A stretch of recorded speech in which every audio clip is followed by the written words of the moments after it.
Welcome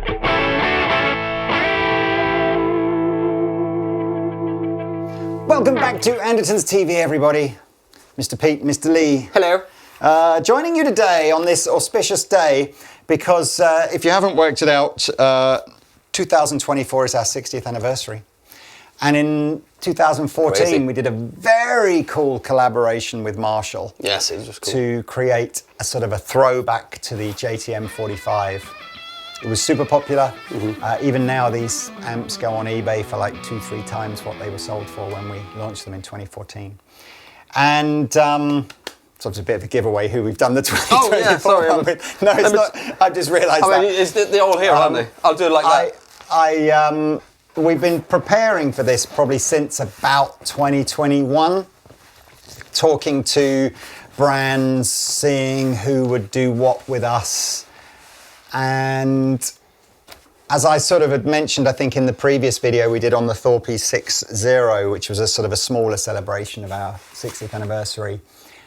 It's really, we set the benchmark with the Marshall so high because it was like Marshall found original grill cloths from the 60s and covering, and they did the knobs and the logo and everything like that. Yeah. And so when I started talking to Fender, I really wanted something special, and I wanted something to be, we could have done something like a guitar that you would have bought in 1964 if we'd have gone through Custom Shop. Yeah.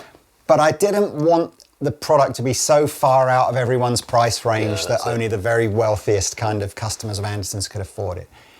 So I wanted to do something that was truly unique, had never been done before by Fender, had a connection to 1964, and would be kind of a mid-price point guitar so that hopefully as many people could participate as possible. There's a guitar in this box, which is one style of guitar, and a guitar in this box, which is another style of guitar. And they're limited to 100 guitars each. Right, okay. Links will be below. It's a little bit complicated, this. I'll get this out here early. We have 75 of each in stock right now, and the final 25 of each are arriving in December. So there'll be some of you, if you're quick, will be able to get in and get one now. There'll be a few of you who will be able to pre-reserve one of those ones for December, and then after that is done. It. I want you to open yours first, Mr. Pete. Okay. It feels like Christmas. It feels like Christmas. And while he's doing that, I should say thank you very much again to everyone that has been a part of Andertons in the last 60 years. I was thinking to myself earlier, I wouldn't even be here if it wasn't for Andertons, because my mum and dad met because my mum used to walk past the shop on the way home from the town to where she lived with her mum and dad. And he was checking her out? And my dad would stand outside the shop checking her out. How are you doing? And then one day he plucked up the courage to ask her on a date. That is so cool, man. Yeah, like... That's so cool. Anyway, right, More so we got do that. Fender case, this is included. Nice case. And I'll go for this side. Looky, looky. So, let's pop this on the floor down here and I'll tell you. In fact, I won't tell you about it. I'm going to get this one out as well. Yeah, so you can see we have a red 1964 inspired Fender Telecaster. Oh, that looks nice. And there's the unique things are to do with the finish. So let me show you what's in here. So. Oh, look at the back there. Oh, that's a nice neck. It's a nice tint. Okay, here we go. Can you guess what's going to be in here? Yeah, a car. Absolutely. So we have such a good colour, man. We have its kind of, what would you call it? Big brother or baby brother? I don't know. Well, is that the baby brother, isn't it? Because that was... It's younger brother. Younger brother. Sure, yeah. Yeah. Okay, so these are road-worn guitars. Yeah. So coming out of Fender's Ensenada factory. Enchilada. Normally with road-worn, so road-worn is a nitro finish guitar. Okay, so nitro neck, nitro body. Normally with road-worn, you have to have the sort of templated relicking. So they'll all have effectively identical relics. They'll have a bit of a wear here and they'll have some buckle rash on the back and all that kind of stuff. But I wanted to do like a custom shop closet classic thing. So I wanted a nitro finish road-worn guitar with signs that it wasn't brand new. So if you look close up, you'll see a little bit of patina on the guitars. A little bit of cracking. And again, you'll get that on the neck relatively quickly as well. But I didn't want damage. No. And Fender have never done that before. And non-damaged road worn, because then it's not a road worn, is it? Yeah, exactly. So I am unbelievably grateful to Fender for agreeing to do this just for Andertons on a limited run. I'm hoping, actually, as we go into 2025, that although they won't be part of this limited edition thing, I'm hoping that we can actually carry on making non-relic Fenders with Fender, but watch this space. Road one, sorry. So the unique Andertons-ness is this classic non-relic road-worn Fiesta Red. So it's a nitro finish guitar. The closest thing that you could get to this from Fender is to go custom shop. Yeah. Closet Classic. Classic. Because if you go American Vintage, it's completely shiny, brand new nitro. Yeah. And if you go Road One, obviously it's relic. Yeah. So we got the little Andertons motif on the neck plate. And that's not where the goodness ends. So the Telecaster, it felt like a twist of just a bit of amazing fate. There is an American Vintage pickup from 1964. Yeah, there is. So the Telecaster set is the 1964 American Vintage set. Everything else is normal road worn. Can I just point this how dark this rosewood is? Yeah, so real rosewood fretboards, 9.5-inch radius, so obviously it's a sort of a relatively modern radius. Mm-hmm. But you've got the 60s style stainless steel saddles in the bridge, normal Telecaster switching, normal sort of C-shaped radius. I love the tint on the back of the neck. The tint is just spot on. And then the Strat, there wasn't a sort of a denominated set of 64 pickups, so this has a set of custom shop fat 60s pickups, so just from the sort of the decade, if you like. Yeah. That's not all. If we look in the little candy case bit of the pocket, this is nice, I think on both of them.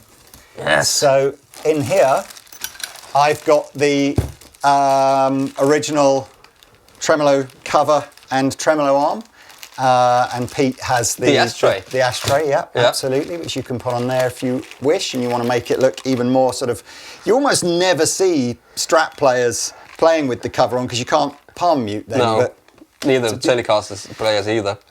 And we have, again, Fender gave me permission, their legal team gave me permission to use all of their IP on the certificate. So we've done a joint Andertons and Fender certificate, and each certificate has the serial number of the specific guitar.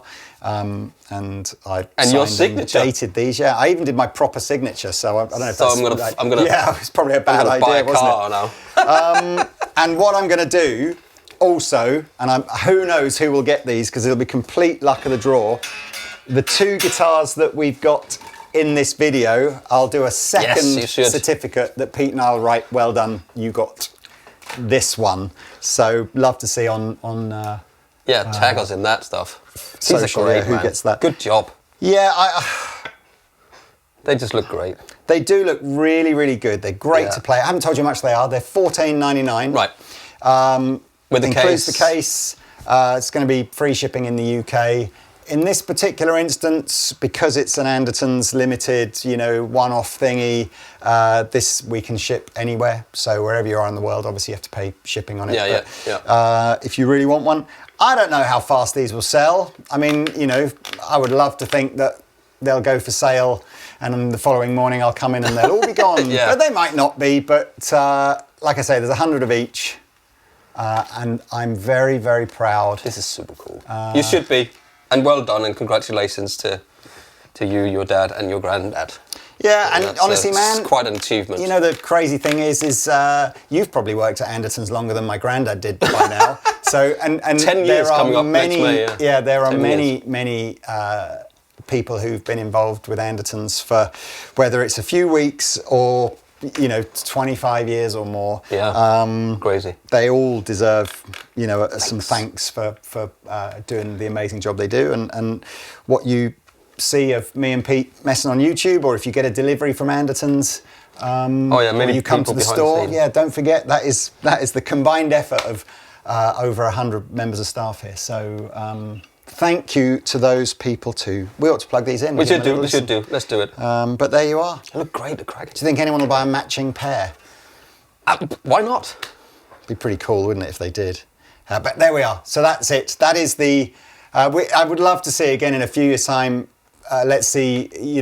Maybe people will be getting sets. They'll have the 50th anniversary Marshall, and they'll have this. Yeah. Which reminds me, actually, if you're not on the Andertons Instagram or Facebook pages, I think part of the launch for this is actually going to be somebody, might be me, might be Pete, I'm not sure, but playing this through. I've got the original. Right. Oh yes. I've got the one that Joe Bonamassa did the video with, so we'll plug that in. It might not even work. Who knows? I haven't plugged it in for 10 years, but yeah, I thought plug this into that, see what it sounds like. Very cool. I'd love to hear you play these, Mr. Pete. Okay.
beautiful, Mr. Pete. It was. That was a great. That was very Prince. It was, yes, it was. And again, it's all about the guitar, right? And is there a greater song ever that sums up just what it is about the guitar that has meant people have become so attached to them. I don't know. I mean, talking about all of that stuff. They gently weep. They gently I've got the same problem sometimes, but I'm not going to go into that. You can get pants for that these days. Yeah, no, especially for my age. But talking about that, Lee, what's your first memory of? Because this job's been in your family for your whole life, basically, since you were like a wee little lad. What's the first thing you remember? Well, I was born, so... You were born in the shop? Yeah, like some sort of nativity scene. Can you imagine that? Instead of donkeys, we had keyboard salesmen. Obviously, shop opened in 64. I was born in 72. So 8 years of that. And as I mentioned right at the beginning, genuinely, my mum and dad would never have had the shop. Yeah, which is an awesome... Which is kind of... Awesome. I've never even really thought about that before. I mean, I do kind of have... You know, sometimes where memories are, you're not sure if it's a photograph you've seen or if it's an actual memory. Oh, yeah. I don't remember a lot of my granddad being around in the store. Right. He'd sort of retired, I think. He definitely retired, I'm sure, at some point in the 70s. 100% I remember it was not like music shops are today, but some music shops are maybe like it today. Yeah. Certainly Andertons is, way bigger, way cleaner, way nicer selections, way more organised, all that kind of stuff. Yeah.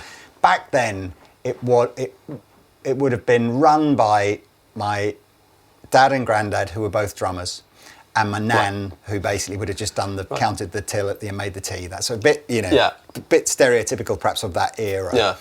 Was that the same shop or was that the other location? This was way back in, a very small shop in a road called Hayden Place. Yeah. And then I guess my earliest memories, we had a 2-story building. This is, I think, the second or the third store that my dad had moved it to by then. Still pretty small. It was about 2,000 square feet, something like that. So what was that, 200 square meters, something like that. Anyway, we had an upstairs and a downstairs. Downstairs was where guitars and keyboards were. Yeah. And upstairs was where drums were. And I think we had a tiny PA section, and if anybody wanted the demonstration of PA, that was it. No one in the store could speak until the demonstration was over. And we would probably would have been way less than 100 guitars on display. Maybe 100 guitars on display. That's a lot. It was like a wall. Then. And what year was this? So how old have you been? Were you like 4, 5 or 6? Or no. I'm probably really struggling to remember much prior to being a teenager, like maybe being 12, something like that. I've got that. I can't remember most. Yeah, I have memories prior to then, but just not really of the shop. I didn't play guitar until I was 13 or 14 years old. I was going to ask you about that because I think if my parents had a music shop, I think growing up with it, would that be like an inspirational thing to go in and see the guitars and wow, the drums? Or the school I was at had a really traditional approach to music, so there was no idea that you could play electric guitar at that school. No. So my earliest lessons were piano lessons. Earliest memories, were piano lessons, which I didn't do very long. Clarinet lessons, which I did do for about 2 years. Really? I got to like grade 5. We want to hear that, man. I don't know what I would do now. But nothing... So not like you walked into the shop when you were like 8 years old and you just saw a red guitar like this on the wall and just gone, wow. I was not... I never joined the school orchestra or had any sort of aspirations to be in a jazz band or anything like that. I didn't really have... my earliest memories of really kind of listening to my own music rather than listening to whatever my dad was playing in the house would have been... I don't know why it is I can remember this. I think I had an Adam and the Ants cassette when I was about 10 or 11. Yeah. And it would have been pretty... Yeah, that beautiful, beautiful seed of playing something that I didn't think my mum or dad really liked. Or maybe even approved of. Yeah. Certainly my granddad would have seen a guy with makeup on his face and like stuff in his head. Typical. So of course you're going like, Rebel. Yes, found my thing. And then I suppose, just... Because your dad and your granddad was both drummers in jazz bands, right? Granddad was a proper jazz band, like, sort of big band era stuff. Dad was just, would have been like a classic early 60s British pop band. Right, Like he was in a band called Just Five that was called Just Five because there were 4 of them. That was their joke. Don't really know. Or maybe there were 6 of them, but there wasn't, however many there were, they weren't in that band. Right, okay. And they toured with people like Gene Pitney and I don't know, he'd had a sort of a reasonable, he had a little bit of a semi-pro career, kind of like, you know, Another Day, it might have blown up, maybe not, but he ended up working in the store, and I think quite quickly going, he couldn't balance. You know, he made a decision quite young to go like, I've got to do the shop rather than the band. Did he take you to gigs when you were little? Oh, bless. That's my, Queen, 1986, Wembley Stadium. Oh, your dad took him? My dad took me and my brother. It was such a weird, gone slightly off topic here. At the time, I'm not even massively sure, I knew who Queen were. Yeah. And obviously everybody knew all the hits off of, you know, the classic Queen's Greatest Hits kind of album. But I don't think I'd really appreciated, this is the year after Live Aid, so maybe I had seen them do a bit of that on telly. But my big, mega favourite band at that time, bizarrely, was Marillion. And the most amazing thing was, but the seats that my dad had got at Queen, which were in the banked seating bit on the edge of Wembley Stadium, you know, we felt like we were reasonably near the front, but you know what Wembley Stadium's like, we probably weren't. But like literally sitting 10 seats that way was the Fish, the lead singer of Marillion. So I remember like getting my Queen programme signed by Fish from Marillion. How old were you then? 14. 14? Yeah, and that would have been, I'd have probably started working in the store either at 14 or I had a paper round and then started working in the store.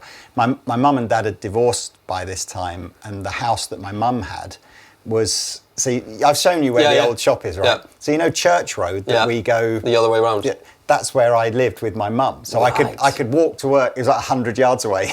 Perfect. So when you're 14, that's brilliant. Yeah, so I was hanging around the shop loads, and then got a Saturday job there, then got a guitar, bought like a acoustic guitar. This was I think, I don't know why my dad was like wouldn't buy me a guitar, because maybe he had a music shop. Yeah, I don't know what it was. I think it was that I'd had the clarinet, I'd had the piano lessons, There was some like, he was like, you're not interested, maybe. So, and then... so whether it was paper round money or Saturday boy money, I bought an Aria acoustic guitar for £40. £40? I know. Was it shit then? Yeah. Yeah. Well, like, I'm not, sorry. Just wasn't not really what you get for bad, £40 but, you know, like, these days. Not great. That's interesting that you have a dad who couldn't help you out with that, and even he has. I think it was the principle, because he's helped me out ever since then. Yeah. And that's a good principle to have your kids, isn't it? If you're not interested in, why would I help you? And you're just going to drop the guitar. I think you've got to... You figured out it led to girls, probably. No. Gigs. I don't know. That, and but going back to what were my earliest memories of the shop, it really was a melting pot of all the staff were way more eccentric than they are now. They were all basically like you. Like every member of staff in the shop was like you. They were absolutely nobody wanted a career working in a music shop. Every single one was basically a musician that probably had a few gigs that would pay 60% of their earnings, and then they'd work in a shop to try and top up the rest. Is that not similar now, though? Isn't that kind of it's a lot of musicians working in it? Professional about it now, aren't they? I mean, I'm not kidding you. Staff would turn up drunk in the morning. You'd have to. Oh, that's what. Yeah, you'd have to have rules, like literally going, you can't go to the pub at lunchtime type thing. And it's a different time, though. It was a different time, and customers were just the same as the staff. The customers were all basically semi-alcoholic gigging musicians, you know. And just as I started, maybe a year or two after I started it as a Saturday boy, the demographic of the customer changed to more like it was the guy that was the local bank manager, and he'd played guitar when he was 15, but now he was 40 or whatever, and he was like, I'm going to treat myself. Yeah. And the whole, I don't know whether this was happening globally or not, probably was, but that whole baby boomer generation, born just after the war, hitting their kind of midlife crisis in the 1980s and early 90s sort of thing, all going, do you know what? I would have literally, something like this. Hang Marvin or whatever. Yeah, this would have been my dream guitar when I was 15 years old, but I could never afford a Fender, so I had some crappy knockoff copy. But like now I can afford the Fender. It's the same as now, isn't it? Though you get Gen X and now Gen. Now it's like whatever. it's that on speed, isn't it? It's like it's those same, not the same guys, but those people in there who once they have a bit of disposable income, they want 5 Strats and 5 Telecasters and 5 Les Pauls, and it's so but I do have crazy fond recollections of some days you wouldn't even see a customer, so all the staff would just sit around and. It's funny. I remember there was a music shop in my local town as well, and we just go there and hang out for the day, and not buy anything, and they would just give us on credit. We would swap credit. 100%. Can I buy that guitar? I've got 50 quid or whatever, and you pick the guitar, and they go, yeah, you can pay it whatever you want, and it was a completely different way. Do you remember the move from one shop to the other? Yeah, because so by this time Stuart West is also working for us. So so Stuart has he's my business partner now basically, along with Beverly. But Stuart had started around about the same time as I had, and he'd worked in a. Well, at 14. No, he's older than me. Oh. Yeah, so okay, Stuart's so he was like 5 or 6 years older than me. How long has he been here? Well. He left once and then came back, but if you go right back to the beginning one, it would have been 89, 90, something like that. So what's that, 30 bloody... A long time, right? More than 30 years, 35 years. It's a long time. Crikey. You get less for murder these days, don't you? Yeah. But, so... Consider it. We moved, and what was mad was we only had the stock from the old shop to put in the new shop. So we went from this really tiny shop that looked like it was jam-packed worth of stuff to this place, which is about 7,000 square feet, but with the same amount of stock. So you put all the guitars out and you just went, oh my God, it's the worst looking display I've ever seen. It's just like empty. Yeah, like mega empty, like a high fashion store where you've got one guitar, loads and loads of space, then another guitar. Amazing. But that soon changed. We soon spent all my dad's money on stocking. So when did he decide to not be involved anymore then? Yeah, so there's a.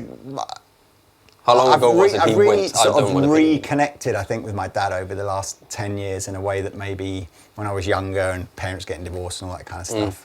And he, bizarrely, he and I never really worked together because when I started, my dad had already he'd sort of lost interest, I think, in the music business, and he'd gone off and started another company. So although he still owned it, the shop manager, a big guy called John Hulk, what a great name, isn't it? 'Cause he's a massive guy whose surname is Hulk.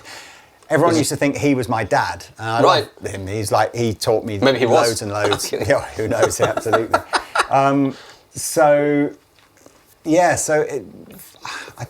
My dad kind of got, when we moved here, he was a little bit more involved again, just because I think quite a lot of money had been invested to try and do the move, and he was, holding on to the purse strings a bit more tightly.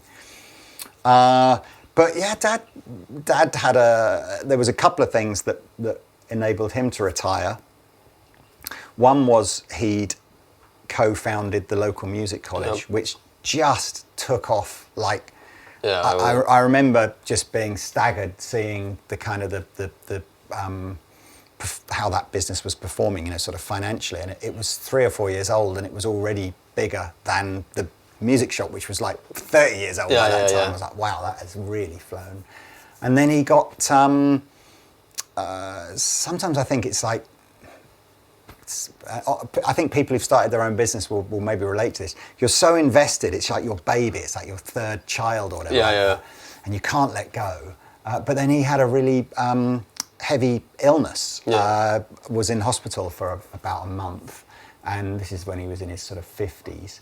And he just had one of those moments where he just went... My dad had that, yeah, like if this had been the end, which fortunately it wasn't, and he's still alive and well now, I think he just sort of went, what have I really done with my life? Well, he's achieved a lot, but there's a great interview you did with him. Actually, you can watch that. I think you should watch that. The captain meets the admiral or whatever. So he and I was maybe 30 at the time, so I've been here for quite a while by then, but I was still young, But it was one of those things where he just went, I don't want to come back. It's like you do what you need to do with it. And he trusted you to do it. Well, basically, Or did he not? Was he still like micromanaging? No. I think it was a massive leap of faith then, because we are very business-wise, the way we approach things, we're really different. He's a perfectionist, so he will plan, yeah. and when everything's perfect, he will let's execute. do it, yeah. And I will just literally wake up one morning and go, that sounds like a good idea. Let's do that. Yeah. And then I will work out all the reasons why it was a bad idea over the time. And you know, but you tighten all the screws up and then make it fit. But you still... Yeah. And the end of it, you still deliver. Yeah. So actually, honestly, I don't know if we could have even worked together. It would have been... It's difficult, isn't it? Yeah, it would have been, I think, a lot of butting of heads. Yeah. Which, again, if I go back to the 1960s, had a really detrimental impact on his relationship with his dad, because they did butt heads all the time. So in a way, I'm kind of like a lot of coincidences and just accidents happened that led to a scenario where kind of we were able to have this transition. So I mean, look, man, and then YouTube, and then now we're here, basically, isn't it? It really is. I feel like there's been milestones for Andertons every decade or so. I feel like this is the next milestone of, like, you know, YouTube is 10 or 15 years old now, and it feels like there'll be some tsunami style change coming that hopefully will change the next 10 years, but I don't know what it is. I don't know what it is yet. You know, that's difficult to say, isn't it? I mean, So I've been here for 10 years next year, and I remember that Marshall amp coming out, and I remember coming in, trying it, and thinking, "Shall I buy one?" When it was only 5 watts, so I didn't buy one. 1 watt. 1 watt. It was only 1 watt. Exactly. It was only 1 watt, so I didn't buy it, and I of course regret buying it. But I remember being in here in 2014 and having a chance to do, and now it's been 10 years next year. It's madness. How quick has that gone? Well, you know, what's that? That's old. Is it some Einstein's theory of whatever? But the older you get, the faster time goes. That sort of thing. But yeah, it's. But I know it, man. It freaks me out to think that if I'm still doing this for the next 10 years, I'll be in my 60s. Yeah, but you wouldn't. Why wouldn't you? If you do something you love, you won't work a day in your life, right? Isn't that if you do what you love for a job, you won't work a day in your life? Well, yeah. Some days it feels like that. Oh no, not again! Yeah. Oh, another guitar! Yay! Well, anyway, we need to hear what he sounds like. Man, and I think I'm sorry, yes, that little trip down memory lane there. It's great. It just interested me that having, because I remember being, as I said, like when I was probably, what was it, I 12, 13, 14, 15, and having that local music shop, and just going in there all the time, every day after school, and just pick up guitars, and they were so. Ronnie and Gitte, they were called too. Like, you know, they had this shop, and everybody just came in there and just. It was called the music. It was called Musiken. You know, it's quite hard to sort of feel like because I spend every day of my working life, obviously, feeling like the objective of the business is to convince that customer not to shop at that shop, but to come and shop with us. You know?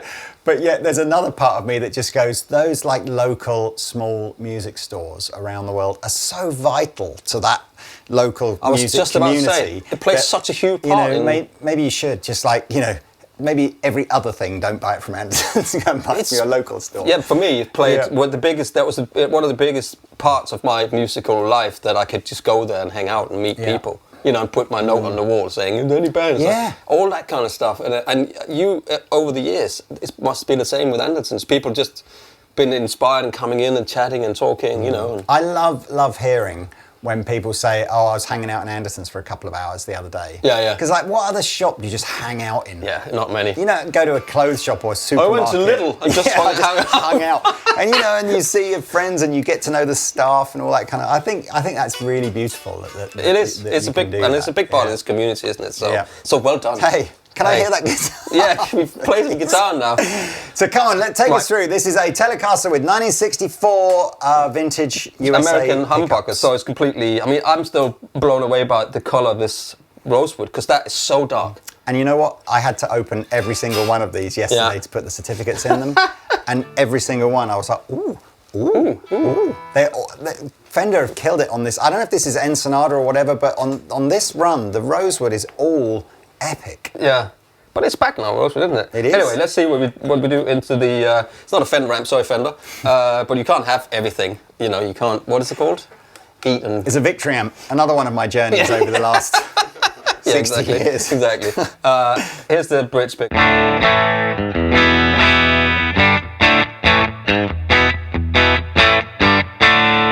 It's nothing, no pedals, no nothing. This sounds great, man. Here's the middle pickup, middle position, 2 pickups.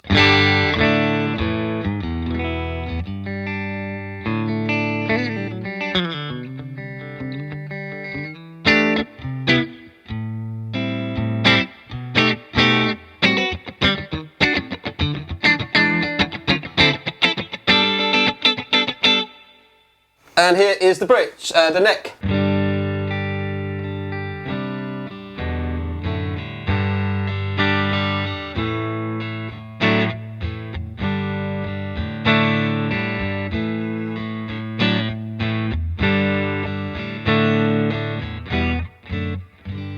It's very nice and woody, isn't it? It's just a great sound.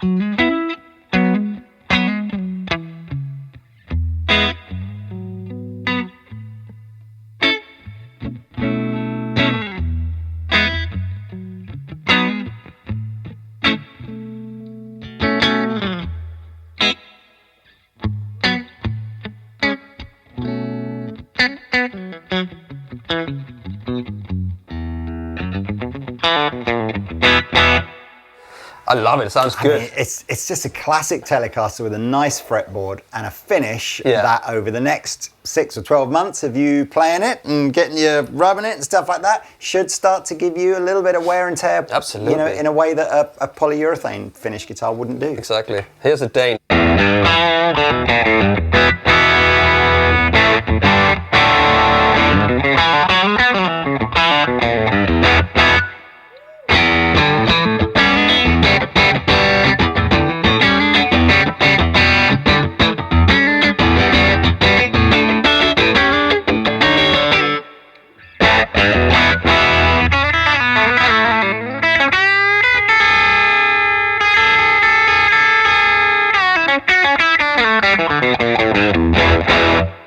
It's great, man.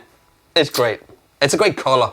Good pick. That was the hardest thing, actually. Well, not one of the hardest things. Like, pick the colour, and I just felt that the red had a little bit more of a connection to the UK than it was the first. Well, so rumour goes that the first Fender guitar ever to come over to the UK was the one that Cliff Richard bought back for Hank Marvin. Really? Which was his Fiesta Red. Would have been, older than 1964.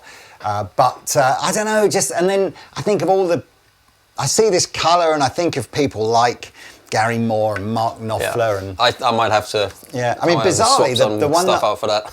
the player that I don't think of with this colour guitar is Eric Clapton, of course, who is my probably my hero. But that's just a black guitar with a white. Yeah, that was like someone might say in comments, no, Eric played a red Strat on this album or this famous gig or whatever. But yeah, it's a great colour, and the fact it's like a road-worn nitro finish gives it that faded look. So it's not. I didn't want like a red. I wanted that sort of slightly toned down. Yeah, I'll tell you about the time I stood, when I stood here, Tom Jones stood here, and Cliff Richard stood here, and Hank Marvin stood here. Wow. Yeah. And what were they talking about? They were talking about the gig we just done. Oh, okay. Yeah, me and Tom. He went, "Pete, come over here, I want you to meet somebody." And there I was standing. And they were like, "Hello." You know what? I've got a feeling. See, I'm of a generation... In the Lowry Hotel in Manchester. Yeah, I'm of a generation that actually grew up thinking that Hank Marvin was, like the suit and the dancing and the big glasses on. Was not very cool. But like the older I've got, and I know this sounds a bit morbid and everything like that, but I bet you, I don't even know if I should say this, but but I bet you when he passes away, I bet the guitar community will come out and there'll be almost there'll be this reverential change, and everyone will see him as the pioneer that he probably was, rather than necessarily the sort of like some sort of slightly jokey, But yeah, you listen to some of those old Shadows riffs and stuff like that. Sounds playing, all the stuff, the delay, the reverb, all the stuff you got going on. Anyway, come on, we've chatted here. Sorry, okay. excuse me. So, Let's have a listen to that. you had the vintage 64 pickups in USA ones. I've got the custom shop Fat 60s, which sound mega. So this is no pedals straight into the V40 Deluxe. It's everything you want a Strat to be, you know, fat and juicy, not too much mid-range.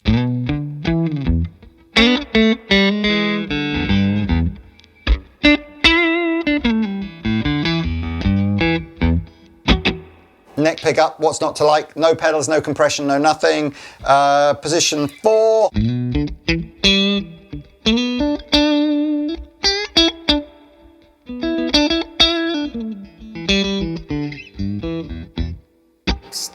That's middle, glorious. you know.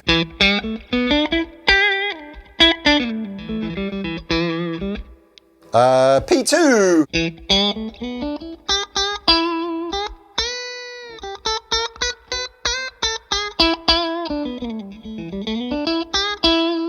P1.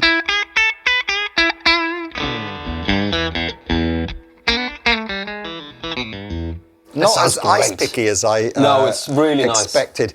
Fair play to Mr. Pete. The Dane still the go-to low overdrive pedal on my board.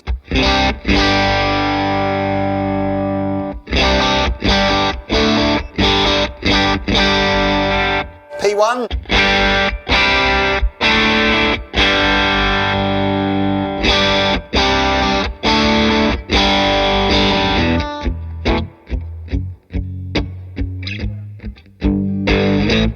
I know where I'm going. It's fine. You middle. You don't have to know where you're going on.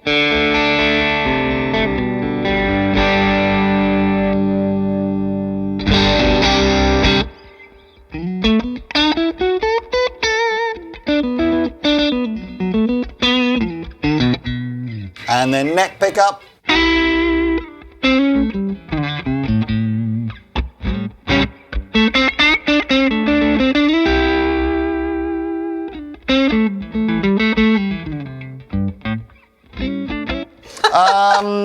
Oh man! And again, this is my absolute. I still love this combination. One platumnus, everything set pretty low into the Dane.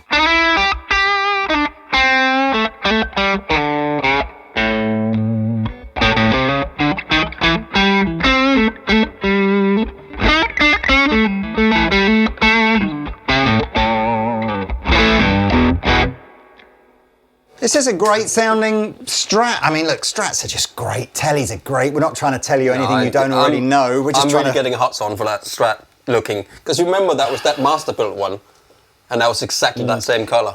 But it was like 10 grand, wasn't it? Or 12 grand, whatever.